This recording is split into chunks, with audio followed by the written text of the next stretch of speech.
As ruas de South Los Angeles na década de 80 não eram apenas um cenário geográfico, eram um ecossistema de sobrevivência e silêncio.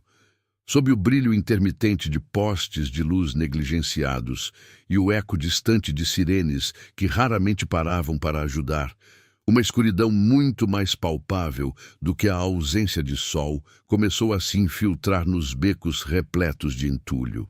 Era uma época marcada pela epidemia do crack, pela desigualdade social gritante e por uma sensação constante de que certas vidas valiam menos do que o asfalto rachado das avenidas principais. Foi nesse ambiente de vulnerabilidade extrema que um monstro invisível encontrou o seu terreno de caça perfeito, operando com uma audácia que só a indiferença alheia poderia proporcionar. Em agosto de 1985, o corpo de Deborah Jackson, uma jovem de 29 anos, foi encontrado descartado em um beco como se fosse um fragmento sem importância da paisagem urbana. Ela havia sido baleada no peito, um ferimento seco e cruel que interrompeu uma vida já marcada por dificuldades. No entanto, o que deveria ter sido o início de uma caçada frenética por justiça foi recebido com uma apatia institucional ensurdecedora. Deborah era negra, pobre e vivia em uma região que a polícia de Los Angeles parecia ter desistido de proteger. Logo, outras mulheres começaram a ser encontradas sem vida em circunstâncias assustadoramente semelhantes. Corpos deixados sob colchões velhos, sacos de lixo ou detritos de construção. O padrão era macabro, mas o perfil das vítimas era o que mais chamava a atenção dos poucos que se atreviam a olhar. Eram mulheres que a sociedade preferia ignorar, trabalhadoras sexuais, dependentes químicas ou simplesmente jovens que estavam no lugar errado. Para a grande mídia e para o sistema judiciário da época, essas mulheres eram invisíveis. Suas mortes não geravam manchetes de capa nem clamor público. Havia uma barreira de preconceito que impedia que a urgência do caso cruzasse as fronteiras de South Los Angeles. O predador sabia disso. Ele entendia que, enquanto escolhesse suas presas dentro daquela comunidade específica, o tempo estaria ao seu favor, pois o mundo exterior não estava prestando atenção. Internamente, na estrutura policial, surgiu um termo que resume a tragédia daquela década: no human involved, ou nenhum humano envolvido. Essa sigla cruel era usada para descrever crimes que envolviam pessoas consideradas marginais pela sociedade. Se a vítima era uma prostituta ou usuária de drogas de um bairro negro, o caso era tratado com uma prioridade mínima, como se a humanidade daquelas mulheres tivesse sido revogada pela sua condição social. Antes de continuarmos, inscreva-se no canal e conte para nós nos comentários de onde você está assistindo. Essa negligência permitiu que o assassino se movesse como um fantasma, aprimorando seu método de descarte e se sentindo cada vez mais intocável. Ele não era um gênio do crime, mas sim um aproveitador de um sistema que falhava com seus cidadãos mais vulneráveis. A atmosfera em South Los Angeles tornou-se carregada de um terror silencioso. Mulheres evitavam andar sozinhas e o som de um motor de carro em baixa velocidade à noite passou a ser um sinal de perigo iminente. O assassino não gritava sua presença. Ele agia nas sombras, muitas vezes oferecendo caronas ou ajuda, escondendo sua natureza perversa atrás de uma máscara de normalidade que ninguém conseguia perfurar. Ele era o vizinho que você cumprimentava, o homem que passava por você na rua, o predador que observava pacientemente o momento exato da fraqueza alheia. Então, em 1988, após deixar um rastro de sangue que já contabilizava várias vítimas confirmadas, algo estranho aconteceu. O rastro simplesmente esfriou.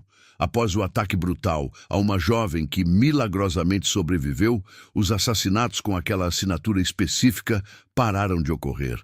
O silêncio caiu sobre South Los Angeles de forma tão repentina quanto o início das mortes. Para a polícia foi um alívio burocrático. Para as famílias das vítimas, foi o início de uma agonia sem fim. O rastro de sangue parecia ter secado ao sol da Califórnia, mas a verdade era muito mais sinistra. O monstro não havia desaparecido nem sido capturado. Ele apenas havia entrado em um estado de hibernação profunda, aguardando o momento certo para despertar novamente. O assassino adormecido estava apenas começando o seu sono mais longo, enquanto a cidade tentava esquecer o horror que ele havia plantado. O silêncio que se instalou em South Los Angeles após o ano de 1988 não trouxe paz, mas sim uma névoa de incerteza que pairaria sobre a comunidade por mais de uma década. Quando o fluxo constante de corpos descartados subitamente parou, as autoridades sentiram um alívio burocrático que beirava a cumplicidade. Foi nesse intervalo de 14 anos, uma lacuna temporal que desafiava todos os manuais de criminologia sobre assassinos em série, que a lenda do Grim Sleeper começou a ser moldada no imaginário sombrio da cidade. O termo, que em tradução livre significa o assassino adormecido, não era apenas um apelido jornalístico. Era a descrição perfeita de um predador que parecia ter decidido, por razões misteriosas, recolher as garras e observar o mundo passar do conforto de sua varanda. A grande questão que consumia os poucos investigadores que ainda se lembravam do caso era o motivo desse hiato tão prolongado. O que faria um homem que matava com tamanha frequência e brutalidade simplesmente parar? As teorias eram variadas e mergulhavam profundamente na psique humana. Alguns especialistas em perfis criminais sugeriam que a mudança de circunstâncias familiares de Lonnie Franklin Jr. poderia ter agido como um freio temporário. Ele era um pai de família e talvez o crescimento de seus próprios filhos ou uma renovada estabilidade em seu casamento tenham criado uma dissonância cognitiva poderosa o suficiente para suprimir seus impulsos homicidas por um tempo. Havia também a hipótese mais pragmática de que ele poderia ter sido preso por crimes menores e passado anos em silêncio atrás das grades, sem que o sistema jamais fizesse a conexão entre o pequeno infrator e o monstro que aterrorizava os becos de Los Angeles. No entanto, o mais provável era que Lonnie estivesse apenas se escondendo sob a luz ofuscante da normalidade. Durante todos esses anos, ele levou uma vida dupla que era um insulto à memória de suas vítimas. Ele era Lonnie, o mecânico prestativo da vizinhança, o homem que sempre tinha uma ferramenta à mão para ajudar um vizinho em apuros, ou que passava horas debruçado sobre motores antigos em sua garagem. Essa fachada de bom vizinho era sua armadura mais impenetrável. Ele era visto como uma figura estável, um ex-funcionário da limpeza urbana que conhecia cada esquina daquele bairro. O contraste entre sua persona pública e sua natureza privada era nada menos que aterrorizante. O mesmo homem que apertava parafusos com precisão para consertar o carro de uma mãe de família era o mesmo que usava seus próprios veículos como ferramentas de caça e transporte de cadáveres. As mãos que trabalhavam duro sob o sol da Califórnia eram as mesmas que, na calada da noite, apertavam gatilhos e pescoços. Essa negligência institucional permitiu que o caso de Lonnie fosse arquivado, esquecido sob pilhas de novos crimes que surgiam a cada dia na violenta Los Angeles dos anos 90. Como não havia novos assassinatos que se encaixassem perfeitamente no perfil balístico ou no método de estrangulamento anterior, a polícia assumiu que o assassino havia morrido, mudado de estado ou simplesmente desistido. Essa presunção de segurança custou caro à justiça. Enquanto os arquivos acumulavam poeira, o impacto psicológico na comunidade de South Los Angeles tornava-se uma ferida aberta e purulenta. Famílias viviam em um estado de trauma geracional, onde o medo era transmitido de mães para filhas como um instinto de sobrevivência permanente. Havia uma sensação amarga de que o sistema só se importava com assassinos quando as vítimas eram ricas ou viviam nos bairros nobres. Para as famílias das vítimas de Lonnie, o hiato não era uma pausa no terror, mas sim um prolongamento infinito da angústia pela falta de respostas. A ironia cruel do Grim Sleeper é que ele nunca parou de ser quem era. Ele apenas mudou a frequência de sua melodia fúnebre. O hiato de 14 anos permitiu que a tecnologia evoluísse de formas que ele jamais poderia prever, mas também permitiu que ele se sentisse cada vez mais intocável.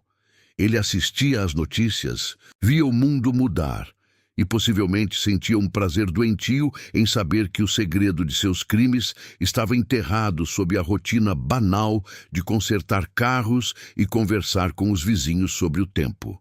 A cada ano que passava, sem que a polícia batesse à sua porta, sua confiança crescia, alimentando o monstro que apenas aguardava o momento certo para despertar.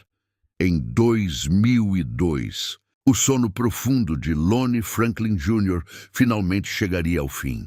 A cidade, que havia tentado apagar as cicatrizes dos anos 80, seria forçada a encarar a realidade de que o pesadelo nunca tinha ido embora. Ele estava apenas descansando, ganhando forças para o seu ato final de horror, enquanto o destino começava a tecer os fios tecnológicos que, anos depois, selariam seu destino de uma forma que ele jamais imaginou possível. O despertar seria violento e traria à tona uma voz que ele acreditava ter silenciado para sempre no passado. Enietra Washington foi a variável que Lonnie Franklin Jr. nunca incluiu em sua macabra equação de morte. No final de 1988, enquanto as luzes de South Los Angeles piscavam sob a névoa noturna, Enietra aceitou uma carona que mudaria para sempre o curso da história criminal da Califórnia. O homem ao volante de um Ford Pinto laranja parecia o epítome da normalidade. Um vizinho comum, com um sorriso que não despertava alarmes imediatos. No entanto, assim que a porta se fechou, o ambiente acolhedor do veículo transformou-se em uma armadilha mortal. Sem qualquer aviso ou provocação, a máscara de Lonnie caiu, revelando o abismo de sua psicopatia. Com uma frieza que desafiava a compreensão humana, ele sacou um revólver e disparou contra o peito de Enietra, um ato de violência súbita que deveria ter sido o fim de sua vida. Mas o que se seguiu foi uma das revelações mais perturbadoras de toda a investigação. Enquanto Enietra lutava contra a escuridão que ameaçava consumi-la, sentindo o calor do sangue escorrendo por seu corpo, ela foi cegada por um clarão repentino. Não era a luz da morte, mas o flash de uma câmera Polaroid. Lonnie Franklin Jr. não se contentava apenas em tirar a vida de suas vítimas. Ele sentia a necessidade compulsiva de capturar a agonia final, de possuir aquele momento de vulnerabilidade extrema para sua coleção particular de horrores. Ele a estuprou enquanto ela perdia a consciência, um ato de degradação final, antes de empurrá-la para fora do carro em movimento, deixando-a para morrer em um beco imundo como se fosse lixo descartável. Lonnie seguiu o caminho, acreditando que Enietra era apenas mais um número em sua contagem silenciosa, sem saber que aquela mulher se tornaria seu maior pesadelo. Contra todas as probabilidades médicas e estatísticas, Enietra sobreviveu. Ela se arrastou pela beira da morte até encontrar socorro, carregando consigo a bala alojada perto do coração e a imagem nítida do homem que tentou matá-la. Seu depoimento foi detalhado e visceral. Ela descreveu o Ford Pinto laranja com precisão, o rosto de Lonnie e, crucialmente, o comportamento bizarro dele durante o ataque. Um retrato falado foi elaborado, circulando pelas delegacias como um fantasma que ninguém queria realmente perseguir. Naquela época, a cultura do nenhum humano envolvido ainda ditava o ritmo lento das investigações em bairros periféricos. A polícia, mergulhada em uma mistura de negligência e preconceito, não deu o devido valor às palavras de Enietra. Eles não conseguiram conectar o ataque a ela com a série de cadáveres que apareciam nos becos de Los Angeles, permitindo que Lonnie desaparecesse na multidão por mais de uma década. A frustração de Enietra foi imensa. Por anos, ela teve que viver com o conhecimento de que um monstro caminhava livremente pelas mesmas ruas que ela, possivelmente observando outras vítimas. Ela se tornou a guardiã solitária de uma verdade que o sistema se recusava a validar. No entanto, o tempo, que parecia ser o maior aliado de Lonnie durante seu hiato de 14 anos, acabou se tornando seu maior inimigo. Em 2002, o silêncio do assassino adormecido foi quebrado de forma violenta. A descoberta do corpo de uma jovem em um depósito de lixo trouxe de volta o pavor que a cidade tentava esquecer. Mas o mundo de 2002 não era mais o mesmo de 1988. A ciência forense havia dado passos gigantescos e a tecnologia de análise de DNA agora permitia enxergar o que antes era invisível a olho nu. Quando os investigadores coletaram evidências dos crimes recentes, algo extraordinário aconteceu no laboratório. O perfil genético recuperado não era apenas uma pista isolada. Ele era uma ponte para o passado. O DNA conectava diretamente o novo assassinato a uma série de crimes brutais cometidos décadas antes, incluindo o material biológico deixado no ataque a Enietra Washington. De repente, o caso, que estava coberto de poeira nos arquivos da polícia, tornou-se a prioridade número 1 do Estado. A ciência provou o que Enietra vinha gritando há anos. O assassino era o mesmo, um predador persistente que atravessava gerações. A evolução tecnológica começou a fechar o cerco em torno de Lonnie, transformando os vestígios microscópicos que ele deixou para trás em sua própria sentença de condenação. O monstro, que se sentia intocável por ter enganado a polícia por tanto tempo, não contava com o fato de que a biologia não esquece. E as vítimas que ele tentou apagar tinham deixado para trás a prova definitiva de sua identidade. O despertar do Grim Sleeper em 2002 marcou o início de uma caçada tecnológica sem precedentes, onde o passado e o futuro colidiriam para finalmente trazer justiça às sombras de South Los Angeles. A pressão política sobre o Departamento de Polícia de Los Angeles tornou-se insuportável no início dos anos 2000. A descoberta de que um predador sexual e assassino em série estivera operando sob o radar por quase 2 décadas, atravessando gerações de mulheres negligenciadas, exigia uma resposta drástica e imediata. Assim nasceu a Força-Tarefa 800, uma unidade de elite composta por detetives veteranos, cujo único propósito era desenterrar a identidade do homem que agora o público conhecia pelo apelido de Grim Sleeper. No entanto, o otimismo inicial da equipe rapidamente colidiu com a realidade tecnológica da época. Embora os investigadores tivessem em mãos o perfil genético perfeito do assassino, extraído de múltiplas cenas de crime ao longo de 20 anos, o sistema combinado de índices de DNA, conhecido como CODIS, permanecia em um silêncio ensurdecedor. Cada vez que os dados eram inseridos no Banco Nacional, a resposta era a mesma: nenhuma correspondência encontrada. O monstro que aterrorizava South Los Angeles nunca havia sido preso por um crime que exigisse a coleta de DNA, permitindo que ele permanecesse como um fantasma genético no sistema.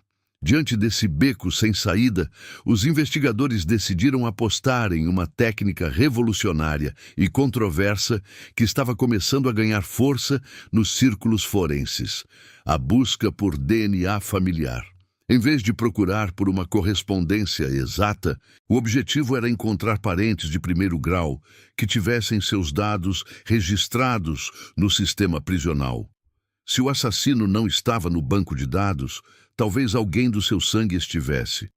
Em 2008, a Califórnia tornou-se o primeiro estado americano a autorizar formalmente essa técnica em larga escala para casos arquivados. Foi uma jogada de mestre que transformou a investigação de um jogo de adivinhação em uma caçada científica de precisão cirúrgica. Milhares de perfis foram cruzados e o software começou a filtrar as conexões biológicas, buscando padrões de hereditariedade que apontassem para uma linhagem específica de criminosos que compartilhavam marcadores genéticos comuns. A grande revelação veio de uma forma inesperada e banal, provando que a sorte muitas vezes favorece os persistentes. Um jovem chamado Christopher Franklin havia sido detido pouco tempo antes por porte ilegal de arma e seu DNA foi obrigatoriamente coletado e inserido no sistema estadual. Quando os computadores da Força Tarefa 800 processaram os dados, o alerta de correspondência parcial finalmente disparou nos terminais de laboratório.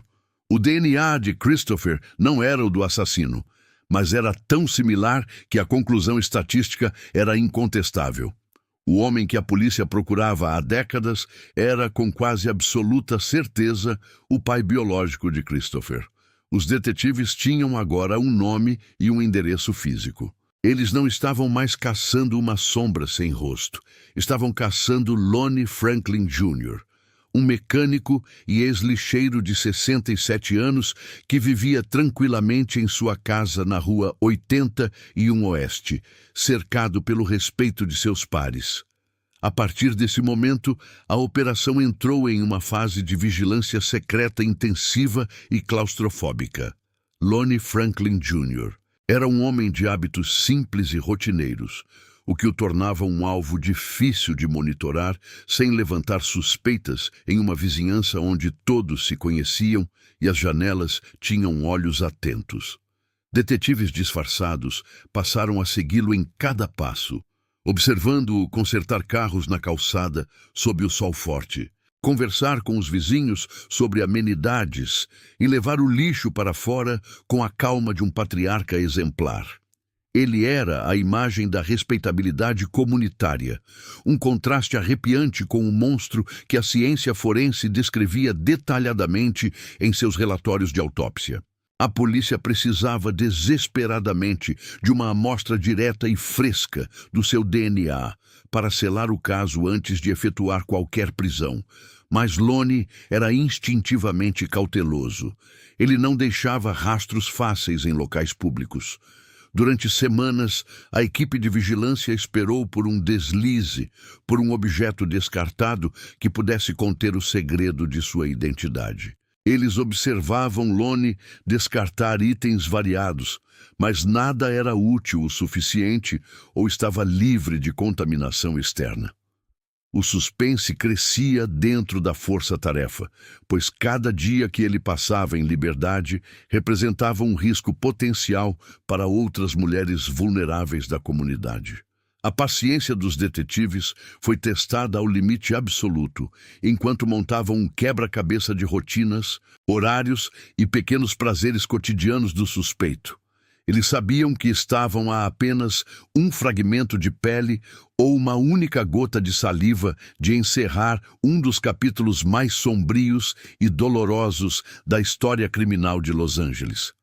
O destino de Lonnie Franklin Jr., que ele acreditava estar protegido pelo tempo e pela invisibilidade social de suas vítimas, estava agora pendurado por um fio invisível e inquebrável, tecido por uma combinação de biologia e tecnologia moderna. A caçada estava chegando ao seu ápice dramático, movendo-se das ruas empoeiradas de South LA para o ambiente controlado de uma pizzaria local, onde um simples ato de fome do assassino se tornaria a chave para sua ruína definitiva. A vigilância sobre Lonnie Franklin Jr. atingiu seu ponto de ebulição em uma tarde aparentemente comum em uma pizzaria local de Los Angeles.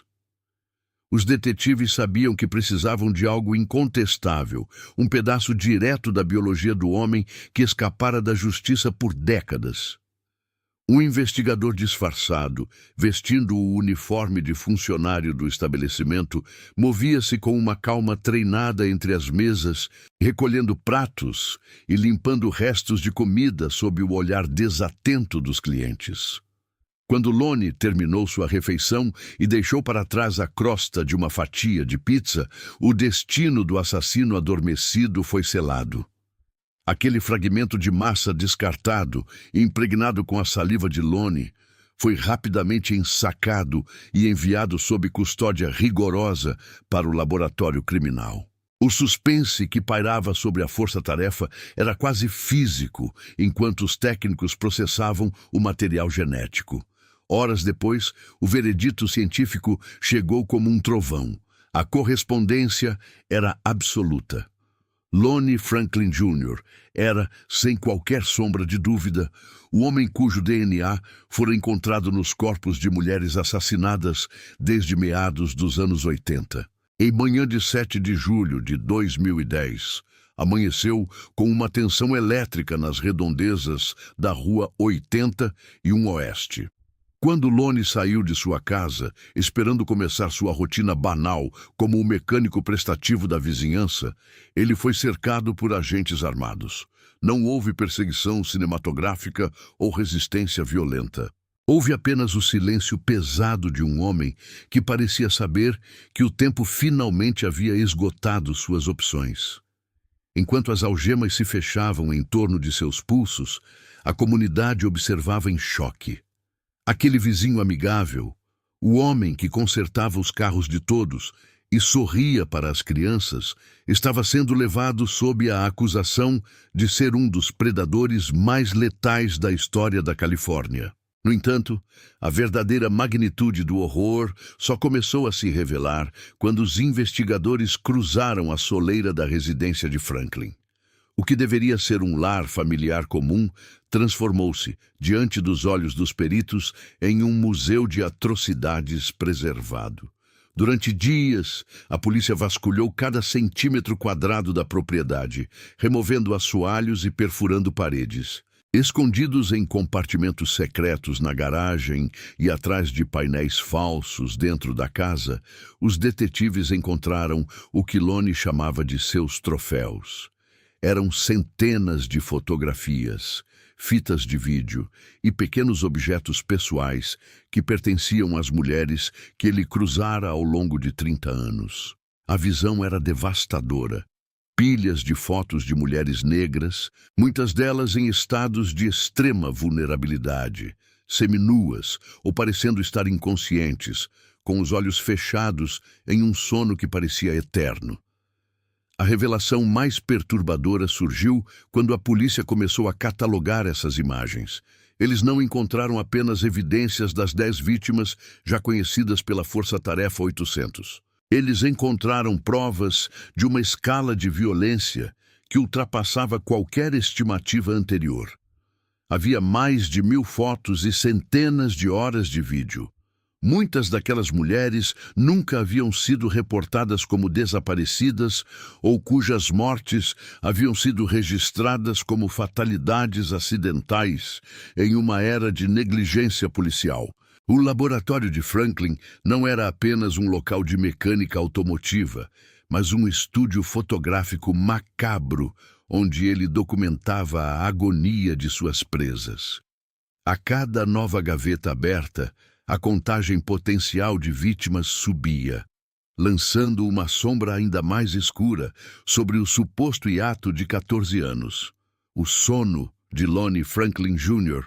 parecia ter sido uma ilusão, alimentada pela sua habilidade de esconder crimes e pela incapacidade das autoridades de enxergar as vítimas que ele escolhia. A cidade de Los Angeles, que por tanto tempo ignorara os gritos das ruas de South LA, foi forçada a encarar o rosto daquele mal comum. A busca domiciliar revelou uma mente que se alimentava da posse e da recordação visual do sofrimento alheio. Para Lonnie, aquelas fotos não eram apenas registros, eram extensões de seu poder sobre vidas que ele considerava descartáveis. A coleção de troféus sugeria que o número de mortes poderia ser muito maior, superando os maiores serial killers conhecidos. O Tribunal de Los Angeles transformou-se no palco final de um drama que se arrastou por mais de 3 décadas, um cenário onde a dor acumulada de gerações finalmente encontrou um canal para a justiça. O ar dentro da sala de audiências era denso, carregado pela presença tangível das famílias que, durante anos de silêncio institucional, carregaram o peso insuportável do desaparecimento e da morte de suas filhas, irmãs e mães. No centro daquele turbilhão emocional, sentado com uma postura de indiferença que beirava o insulto, estava Lonnie Franklin Jr., o homem que outrora fora o mecânico prestativo da vizinhança, agora era apenas uma figura envelhecida, cujos olhos vazios evitavam o contato com aqueles que ele destruíra. O julgamento não era apenas sobre os crimes brutais de um único indivíduo, mas sobre a validação de vidas que a sociedade, durante a epidemia de crack dos anos 80, rotulara cruelmente como menos dignas de proteção. O momento mais eletrizante e emocionalmente desgastante do processo ocorreu quando Enietra Washington caminhou em direção ao banco das testemunhas. O silêncio que se seguiu à sua entrada foi absoluto, uma homenagem involuntária à sua resiliência. Enietra não era apenas uma sobrevivente. Ela era a personificação viva da falha de Lonnie, e a voz poderosa daquelas que ele havia silenciado permanentemente em becos escuros. Com uma coragem inabalável que parecia preencher toda a sala, ela descreveu o fatídico encontro, o tiro no peito e, de forma arrepiante, o brilho do flash da câmera que capturou sua agonia. Quando os promotores exibiram a fotografia de Enietra encontrada na garagem de Lonnie, uma imagem dela ensanguentada e lutando pela vida, a conexão física entre o predador e seus troféus tornou-se uma prova irrefutável. Aquele flash que Lonnie usara para imortalizar seu poder tornou-se a luz que finalmente o expôs perante o mundo. A estratégia da defesa de Lonnie tentou, de maneira técnica e desesperada, semear dúvidas sobre a integridade das amostras de DNA coletadas ao longo de 25 anos. Eles argumentaram sobre possíveis contaminações cruzadas e erros nos protocolos laboratoriais. Mas a ciência moderna era uma fortaleza alta demais para ser derrubada por meras suposições. O DNA familiar, o fio de Ariadne, que começara com a prisão fortuita de seu filho Christopher, ligava Lonnie aos restos mortais deixados em South Los Angeles com uma precisão matemática devastadora. Além disso, a vasta coleção de fotografias descoberta em sua residência servia como um catálogo visual de horrores que nenhuma justificativa técnica poderia apagar ou explicar. Cada imagem era um grito silencioso que Lonnie guardara egoisticamente para seu próprio prazer distorcido, provando que ele era um colecionador de sofrimento humano. Em maio de 2016, o veredito foi lido sob um clima de tensão quase insuportável, culpado de 10 acusações de homicídio em primeiro grau e uma de tentativa de homicídio. Quando a sentença de morte foi proferida, um suspiro coletivo de alívio percorreu os bancos do tribunal. Para as famílias presentes, a redenção não vinha da sede de vingança, mas do reconhecimento público e solene de que as vidas de suas entes queridas importavam para o mundo. Lonnie, fiel à sua natureza gélida e sociopática, permaneceu em um silêncio absoluto, sem oferecer um único olhar de remorso ou uma palavra de desculpas para o rastro de destruição humana que deixou para trás. Lonnie Franklin Jr. nunca enfrentou o carrasco do estado da Califórnia. Em março de 2020, aos 67 anos, ele foi encontrado sem vida em sua cela na prisão estadual de San Quentin. Sua morte por causas naturais foi um fim anticlimático para um homem que infligira tanta violência deliberada. No entanto, o seu falecimento não encerrou as investigações morais sobre o seu legado. Milhares de fotografias de mulheres ainda não identificadas permanecem nos arquivos da polícia, sugerindo que o número oficial de 10 vítimas é apenas a superfície de um iceberg muito mais profundo e sombrio. A reflexão final sobre o assassino adormecido levanta uma questão dolorosa. O hiato de 14 anos foi um sono real ou uma ilusão criada pela negligência? A verdade provável é que Lonnie nunca parou de caçar. Ele apenas se tornou mais eficiente em esconder seus crimes, enquanto a polícia falhava em conectar os pontos em uma comunidade marginalizada. O monstro não estava dormindo.